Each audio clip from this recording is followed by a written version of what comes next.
o jubileu deve acontecer na base, mais perto do povo possível. Quando alguém se converte, há sempre alguém orando em algum lugar. O conhecimento de Deus na Bíblia é experiência. A experiência de Deus se faz na vida, seja no momento de intensa alegria, no momento do sofrimento. A nossa vocação, nossa vida, ela não é só aqui na terra. La speranza non delude, non dimentichiamo questo. Tutto dentro e fuori di noi invoca speranza. Podcast Ano da Oração, Cantores da Esperança. Olá, bem-vindo a mais um episódio do podcast Ano da Oração. Eu sou Juliana Mastelini Moisés, jornalista da Arquidiocese de Londrina. Eu sou o Padre Dirceu Júnior dos Reis, assessor da Pastoral da Comunicação em nossa Arquidiocese. Este é o 4º episódio dos podcasts sobre o Ano da Oração, convocado pelo Papa Francisco como uma grande sinfonia em preparação para o Jubileu Ordinário de 2025, Peregrinos da Esperança. Se você não ouviu os outros episódios, você pode acompanhar pelo Spotify, YouTube e site da Arquidiocese de Londrina. Neste episódio, vamos falar sobre o 3º volume dos cadernos publicados pelo Dicastério para a Evangelização, com o objetivo de melhor viver este ano da oração. A Oração de Jesus é o título do 3º caderno sobre a oração, escrito pelo biblista Rua Lopes Vergara. E quem está conosco é a professora Cristina Aleixo Simões, mestra em Teologia Bíblica e docente no Seminário Propedêutico da Arquidiocese de Londrina. Cristina também é coordenadora e professora nos cursos de especialização em Teologia Bíblica do INSEC. Olá, professora, bem-vinda! Olá, Juliana. Eu agradeço o convite por estar aqui hoje com você, com o Padre Dirceu, com todos que nos escutam, para falar um pouco sobre esse material tão importante lançado pelo Dicastério, para que nós nos aproximemos mais da oração de Jesus. Professora, a gente sempre começa o podcast com uma pergunta pessoal para os nossos entrevistados. Então, para a senhora, qual o papel da oração? O papel da oração na minha vida começou muito cedo. Se for pensar quando é que eu tive intimidade de oração com Jesus, é a partir do exemplo dos meus pais. Eu cresci vendo os meus pais orando individualmente, meu pai de joelhos, a minha mãe quantas vezes falando para mim nos momentos de alegria para louvar o Senhor, ou nos momentos de preocupação, de nervosismo, reza filha, ela dizia. E também cresci com os meus pais em oração com a comunidade, meu pai líder de comunidade, rezando o terço, com aquelas senhoras e senhores da comunidade. Isso foi me construindo, foi construindo a minha identidade religiosa na oração a Jesus, sabendo que a oração é um diálogo. Então, se eu posso falar de um momento onde tudo isso se originou e de como eu fui crescendo na oração, e hoje, ao trabalhar os textos bíblicos, né, que também é uma vocação, mas é também um trabalho, ao ler a Bíblia, eu me sinto no mesmo diálogo, no diálogo com o Senhor que fala, eu que escuto, eu que falo, o Senhor que me escuta. Fui descobrindo também ao longo da minha vida que muitas vezes momentos de oração são momentos silenciosos, em que nós não precisamos falar nada, o Senhor, às vezes não temos nada o que falar ao Senhor, mas o Senhor conhece o nosso coração. E aí fui caminhando, né, na intimidade com Deus, falando com Deus no meu dia a dia, como nós todos fazemos. Professor, iniciando nossa conversa sobre os cadernos sobre a oração, que fala sobre a oração de Jesus, a senhora pode comentar como esse volume está estruturado? Por exemplo, é um texto diferente que o fiel encontra ali? Sim, é um texto diferente. Todos os temas estão relacionados à oração de Jesus a partir de uma profunda intimidade com Deus, ao qual ele chama de Abá, que é uma palavra hebraica que significa pai. Inclusive, todo o povo de Israel já tinha uma experiência de Deus como pai, mas não no sentido de Jesus. Nós encontramos no Antigo Testamento o povo que conhece a paternidade divina, mas a partir da obediência. No caderno vai ficando bem claro essa intimidade de Jesus. A palavra aramaica Abá vem no invocativo. Jesus invoca a Deus como pai, como seu pai. E o texto vai passando isso para nós a cada leitura. A cada apresentação dos temas, nós vamos entrando na profundidade do diálogo, da oração de Jesus com o Pai. E cada um dos textos traz uma introdução à vida mesmo de Jesus Cristo. Portanto, o leitor já entra no texto como um espectador, porque a primeira aparece uma apresentação. Nós nos deparamos com uma apresentação da cena que vai ser mencionada a seguir. Na sequência, nós temos uma cena evangélica da vida de Jesus, de momentos de oração, de momentos de ação, de momentos de milagres de Jesus. Então, o leitor vai entrando nessa dinâmica, mas entra de uma forma muito próxima. E logo depois do texto evangélico, o autor do livro nos apresenta uma oração de Jesus. E nesse momento nós podemos orar com Jesus, entrando nessa intimidade, chamando também a Deus de Pai, porque pela filiação de Jesus nós também somos filhos, claro, de outro modo, mas também somos filhos. Ou seja, todo o caderno de oração nos leva a aprendermos mais dessa intimidade única de Jesus, o Filho, com Deus que é seu Pai. E a nossa adoção filial, nessa relação íntima também. E o texto é muito interessante, porque ele vai passando por momentos marcantes da vida de Jesus, não que os que não estejam presentes no caderno não sejam, mas ele tem início ali na cena central da vida de Jesus, que é o batismo de Jesus por João no Jordão, passa pelo texto da tentação no deserto, nos deparamos com Jesus na sinagoga de Nazaré, depois o sinal nas bodas de Caná, ou seja, todos os 4 evangelhos vão aparecendo no texto e nós vamos nos inserindo e crescendo com eles nessa intimidade do Senhor. A impressão que dá é que é um texto que pode iluminar, de certa forma, assim, a vivência das pessoas com a oração. A impressão que eu tive, que assim como Jesus, né, utilizando daquela vivência que ele teve de alguma situação, o que aquilo levava ele a falar a Deus, a orar, isso também pode iluminar o que as pessoas podem levar para oração, as situações que as pessoas vivem que podem ser levadas para a conversa com Deus? Certamente. Nesse mesmo sentido, o texto abre a cada um de nós, se podemos nos expressar assim, a esse momento de intimidade a partir de Jesus de Nazaré, verbo encarnado. E esse diálogo se dá em momentos extraordinários da vida de Jesus. Em nossa vida, há os momentos extraordinários, mas também nos momentos ordinários da nossa vida, nós podemos entrar em oração com o Pai no mesmo sentido que Jesus entra, inclusive sabendo que a oração vai ter um reflexo na nossa vida cotidiana, para além daquele momento de intimidade, ou sozinha com o Senhor, ou no momento em oração com a comunidade, mas que a minha ação se torna oração. Que o meu dia a dia, as minhas escolhas estão todos conectados com a oração que eu direciono com o Pai, com toda a intimidade que eu tenho com Deus, que também é meu Pai. Isso vai ficando muito claro nesse caderno. Jesus, que a cada vez que ele tem uma ação, a cada vez que ele tem uma fala, ou que aparece para ele uma reação dos discípulos, de quem está ao redor, ilumina mais ainda esse conhecimento que ele tem de Deus. E vale falar aqui que conhecimento de Deus na Bíblia é experiência. O conhecimento que Jesus tem do Pai é a experiência que Jesus tem do Pai. E assim nós devemos fazer também. É a nossa experiência de Deus, a nossa vida, o nosso dia a dia que nos ilumina. E o caderno deixa bem claro isso para nós. A partir disso que a professora disse, uma característica marcante que o autor deixa expresso do início ao fim do caderno é a intimidade de Jesus com Deus, que o leva a chamá-lo de Pai. Tanto é que a primeira coisa que Jesus faz quando os discípulos pedem que ele os ensine a rezar é justamente ensiná-los a chamar Deus de Pai. Fica muito claro, como o padre disse, essa intimidade de Jesus com o Pai. E o texto central dessa intimidade, se nós caminharmos ali com o caderno de oração, é a experiência que Jesus tem logo no início mesmo, que é apresentada, que é central na sua vida, que é a experiência do batismo. E essa experiência é nuclear, que não vai deixar Jesus disperso em nenhum momento, porque toda a mensagem de Jesus e a sua atividade, sua atuação, não pode ser explicada a não ser por essa vivência radical de Deus, que é seu Pai. E que experiência é essa? Quanto aos detalhes ou à vida interior, no sentido de conhecermos mais pelas narrativas, é difícil a gente saber alguma coisa através dos evangelhos daquilo que Jesus fala a Deus. Os evangelhos não deixam claro em todos os momentos. Falam de Jesus em momentos de oração, momento de solidão, mas não deixam claro que ele se retira para rezar, que ele fica sozinho. Porém, a maneira como ele fala e age permitem a nós termos um vislumbrar da sua experiência.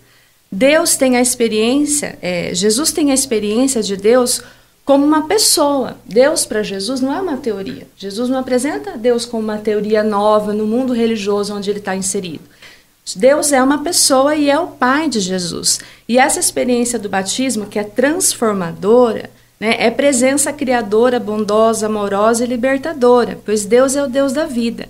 E nessa experiência, o testemunho que os evangelhos nos dá é a palavra de Deus. Tu és o meu filho.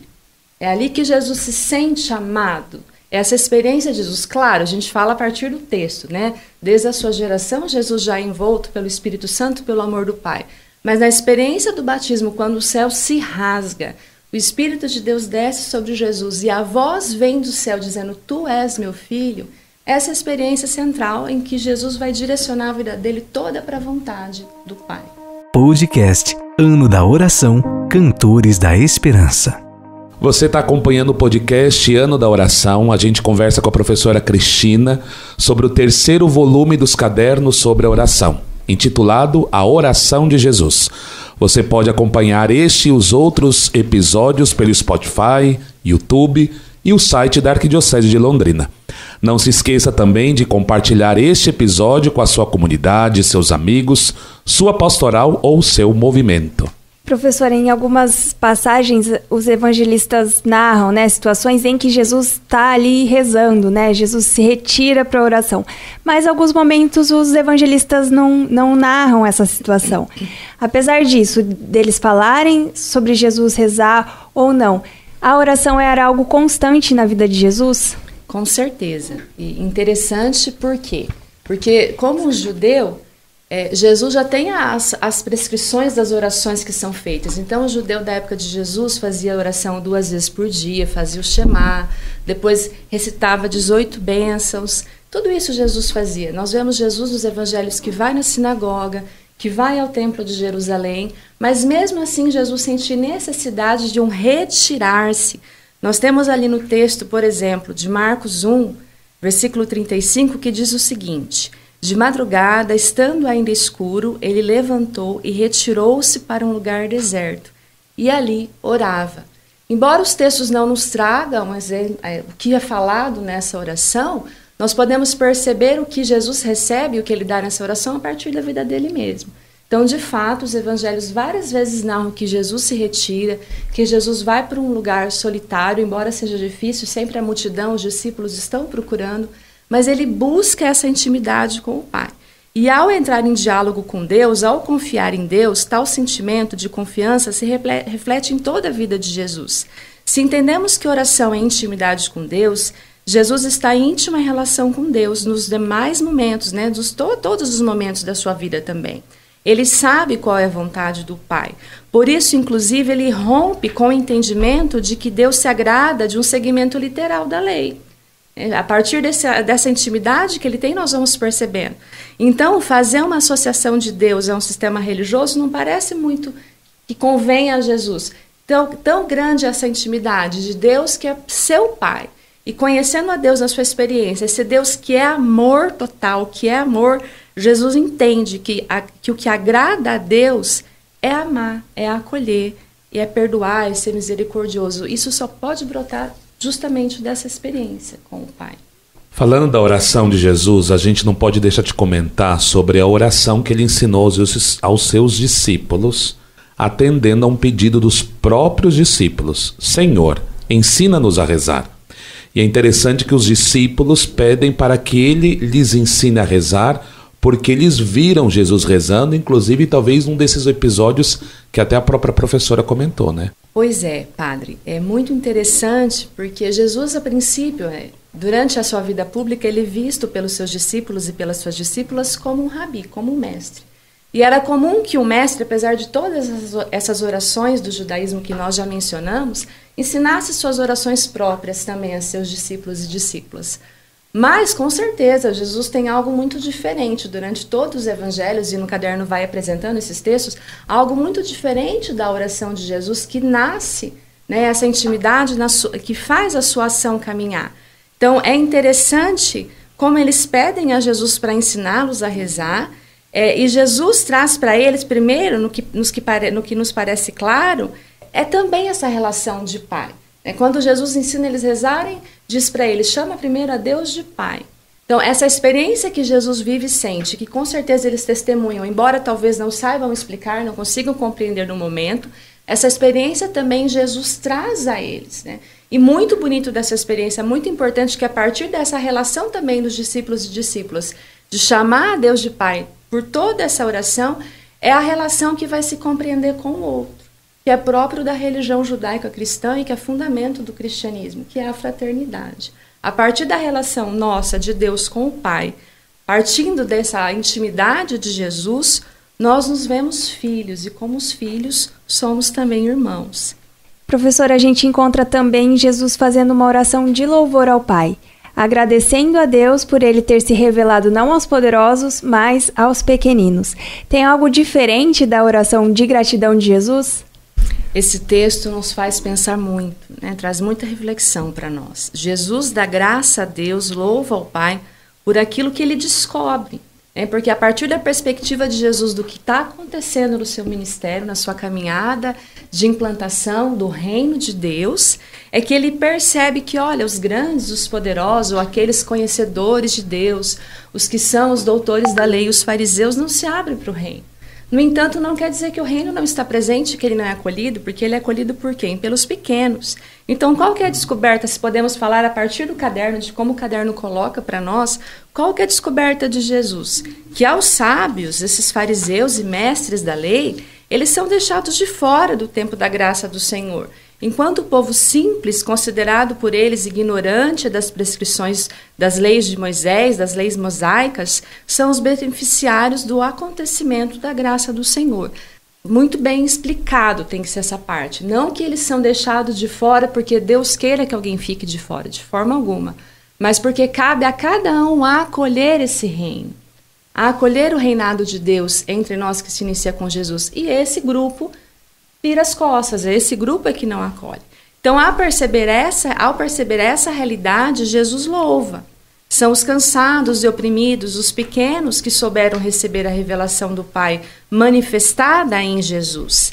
E há uma íntima relação em receber o Filho e receber o Pai. O texto que apresenta no caderno traz isso para nós, o texto evangélico. Os simples, os pequenos, acolhem o Filho. E se no meio dos grandes o anúncio parece então falido, no meio dos pequenos o anúncio acontece, e aí Jesus se alegra. Agora, o que pode soar diferente de tudo é a revelação de que Jesus mesmo revela ao Pai, que diz o texto bíblico que é mencionado no caderno. A relação entre Jesus e o Pai é tão estreita que as únicas palavras adequadas para defini-la são essas mesmas, Pai e Filho. Conhecer o Filho é conhecer o Pai, e quem se abriu a esse conhecimento foram os pequenos, os desprezados, os que nada têm. E então Jesus louva. Isso me lembrou o pedido do apóstolo, né? Senhor, mostra-nos o Pai. E quem viu o Filho, viu o Pai. É interessante também citar uma passagem que Jesus fala diretamente sobre o valor da oração. Naquele episódio, por exemplo, em que os seus discípulos não conseguem expulsar um demônio de um jovem, e Jesus diz que aquele demônio não é expulso senão pela oração. Pergunto, é inteligente e correto dizer que a oração é a chave da missão, é a chave do apostolado? Sim, a oração sendo essa intimidade com o Pai, essa intimidade também nossa com o Filho, é a chave de toda a vida do discípulo missionário. E o texto, além do tema da oração, ela traz um exemplo muito importante da oração de um pai, de um menino que é atormentado, que diz o texto ali é possuído por um espírito maligno, mas quando Jesus afirma ao pai, se ele crê, tudo é possível, a fé do pai é apresentada, e a fé cresce na medida que se confia em Deus. E confiança em Deus é gerada nessa intimidade que é a oração. E o confiar surge também da intimidade de conhecer a Deus como Pai. Então é uma intimidade de alguém que busca, que se abre, que escuta Deus, que dialoga com Ele, mas que permite essa experiência de entrega total, porque se relacionar a Deus como Pai, o que é se relacionar com o Pai? Falando humanamente para nós. A criança se relaciona com o Pai com total entrega, com total confiança no Pai. Assim deve ser a nossa relação com Deus. É isso que Jesus traz. E a oração que dá origem a toda a fortaleza que vem, toda a fé que precisa crescer, vem da oração. Então lembramos da relação do Pai e Filho. É de total confiança. Assim a oração é sim a chave para a missão, porque é intimidade. E o texto mesmo ensina que a confiança em Deus também é chave e ela cresce a cada encontro de Jesus com Deus, ou seja, na oração, na de Jesus e na nossa. A última passagem que a gente vai comentar aqui no podcast é a passagem do filho pródigo, a parábola do filho pródigo, que é através dessa história que Jesus revela ou descreve quem é o Pai. E o Pai é um Pai que nos ama, Deus é um Pai que nos ama. E o autor fala uma coisa muito interessante, que a gente pode até dizer que é uma base de uma autoestima cristã, se a gente pode dizer assim, que ele diz que o amor de Deus é o fundamento da dignidade humana. Ou seja, a experiência de ser amado por Deus significa que nós somos seres que temos valor e somos dignos de sermos amados. Gostaria que a senhora comentasse. Exato, Juliana. A parábola lucana, ela é fantástica. A parábola que nós chamamos do filho pródigo.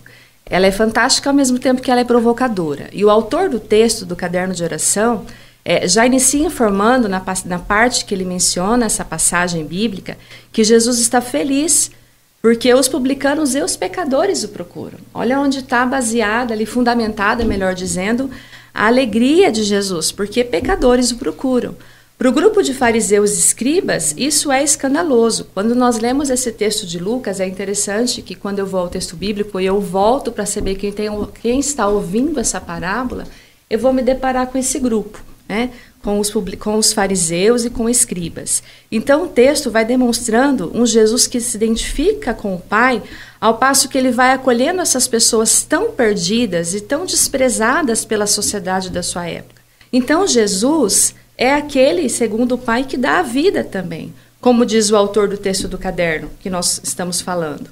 Jesus, a partir da sua intimidade com o Pai, gera nele a criatividade dessa parábola. Essa parábola nasce da intimidade do amor de Jesus com o Pai e da sua experiência que Deus é amor.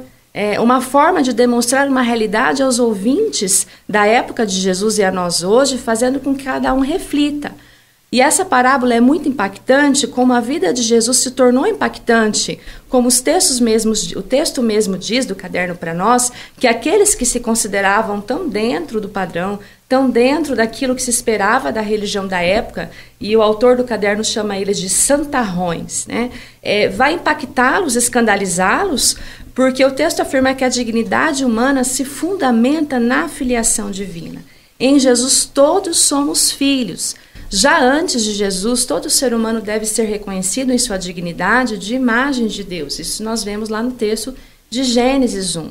Agora, pela encarnação do Filho, mais ainda. Jesus é por excelência a revelação de Deus que é amor.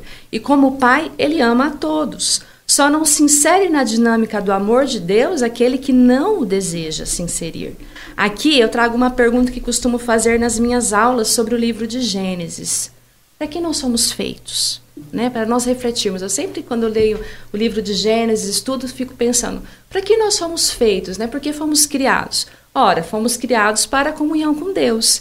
E o amor de Deus é o amor perfeito. Estar em comunhão com Ele é estar em seu amor. O amor do Pai é, sim, incondicional. Precede o nosso arrependimento. Precede o arrependimento do Filho que se perdeu, como diz na parábola, que gastou tudo e que se afastou.